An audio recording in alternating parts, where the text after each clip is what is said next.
Hi friends, Mahalakshmi ഇന്നത്തെ പ്രമോയിലേക്ക് എല്ലാവർക്കും സ്വാഗതം. അങ്ങനെ ഉണ്ണിയാണെങ്കിൽ ഭയങ്കര സങ്കടത്തിൽ തന്നെയാണ്. ഉണ്ണിക്ക് ഡിവോഴ്സ് നോട്ടീസ് അയക്കുമെന്ന ഒരു ഭീഷണിയിലാണ്. കരുണയാണെങ്കിൽ ദുർഗ പറയുന്നുണ്ട്, മോനെ ഇത് നിങ്ങളുടെ വെഡിങ് ആനിവേഴ്സറി അല്ലേ, മോൻ പോയിട്ട് അവളെ കൂട്ടിക്കൊണ്ടുപോവാ, അവൾ എന്തായാലും വരും. അപ്പോൾ നമ്മുടെ ഉണ്ണി പറയുന്നുണ്ട്, അവൾ വരില്ലമ്മേ, അവൾ ഒരിക്കലും ഇങ്ങോട്ട് ഇനി വരില്ല, കാരണം അവൾ ഡിവോഴ്സിൻ്റെ ഇതിലാണ് നിൽക്കുന്നത്, എന്തായാലും അവൾ ഡിവോഴ്സൊക്കെ അയക്കുമെന്നാണ് അവൾ പറയുന്നത്.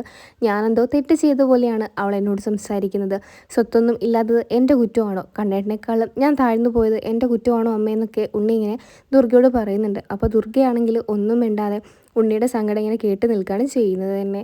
അങ്ങനെ നമ്മുടെ മഹാലക്ഷ്മിയുടെയും കണ്ണൻ്റെയും ആ വെഡ്ഡിങ് ആനിവേഴ്സറി കണ്ണനാണെങ്കിൽ നമ്മുടെ അനന്തുവിൻ്റെയും രേഖയുടെയും വീട്ടിൽ വെച്ച് ആഘോഷിക്കാമെന്ന് മഹിയോട് പറയുന്നുണ്ട്. അപ്പം മഹി ചോദിക്കുന്നുണ്ട്, കണ്ണേട്ടൻ പറഞ്ഞത് ശരിയാണ്, കാരണം കരുണയും ഉണ്ണിയൊക്കെ പിരിഞ്ഞിരിക്കുന്ന ഒരു നിമിഷമാണല്ലോ, നമ്മളെന്തായാലും ഇവിടെ വെച്ച് ആഘോഷിക്കേണ്ട, അത് ആഘോഷിക്കുമ്പോൾ അവർക്കേറെ വിഷമവും പിന്നെ ദേഷ്യമൊക്കെ തോന്നും, അതുകൊണ്ട് നമുക്ക് നമ്മുടെ ഇടങ്ങളിലോട്ട് തന്നെ പോകാം, അതായിരിക്കും കുറച്ചുകൂടെ നല്ലത് എന്ന് മഹാലക്ഷ്മി കണ്ണനോട് പറയുന്നുണ്ട്.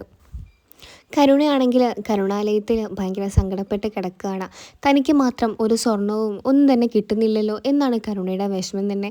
അപ്പം മുത്തശ്ശിയും നമ്മുടെ പ്രതാപനൊക്കെ അങ്ങോട്ടേക്ക് വന്നിട്ട് കരുണയോട് പറയുന്നുണ്ട്, നീ ഇങ്ങനെ വിഷമിച്ച് കിടക്കാതെ ആ ഉണ്ണിയെ ഒന്ന് പോയി വിളിക്ക്. അപ്പോൾ നമ്മുടെ കരുണ പറയുന്നുണ്ട്, അതിൻ്റെ യാതൊരു ആവശ്യമില്ല, അയാളെ എനിക്കിനി വേണ്ട, അയാളെ ഞാൻ എന്തിനു വിളിക്കാൻ പോകണം, അച്ഛനൊന്ന് ചുമ്മാതിരുന്നേ, മുത്തശ്ശിയോട് ഞാൻ പറഞ്ഞതാണല്ലോ ഇങ്ങോട്ടേക്ക് ആരും വരണ്ടെന്ന്, എനിക്ക് കുറച്ച് സമാധാനത്തോടെങ്കിലും ഇവിടെ ഇരിക്കാൻ സാധിക്കുമെന്ന് വിചാരിച്ചിട്ടാണ് ഞാൻ ഇങ്ങോട്ടേക്ക് വന്നത്, ഇവിടെ എന്നെ എന്തിനാണ് നിങ്ങളെല്ലാവരും ബുദ്ധിമുട്ടിപ്പിക്കുന്നതെന്നൊക്കെ കരുണ ഇങ്ങനെ പറയുന്നുണ്ട്.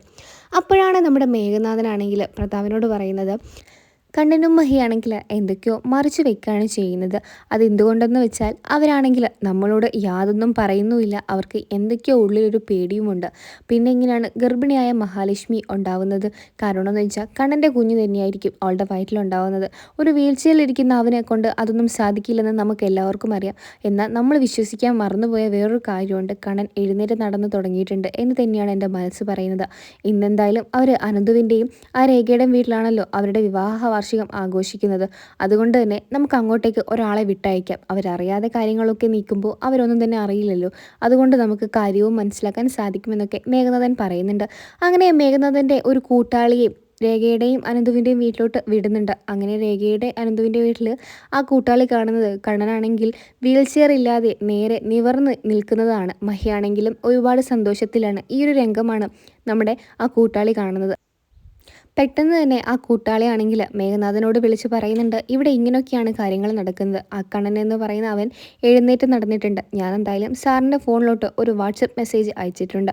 അങ്ങനെ കണ്ണനാണെങ്കിൽ എഴുന്നേറ്റ് നടക്കുന്ന ആ ഒരു ഫോട്ടോ മേഘനാഥൻ്റെ ഫോണിലോട്ട് അയച്ചു കൊടുക്കുന്നുണ്ട്.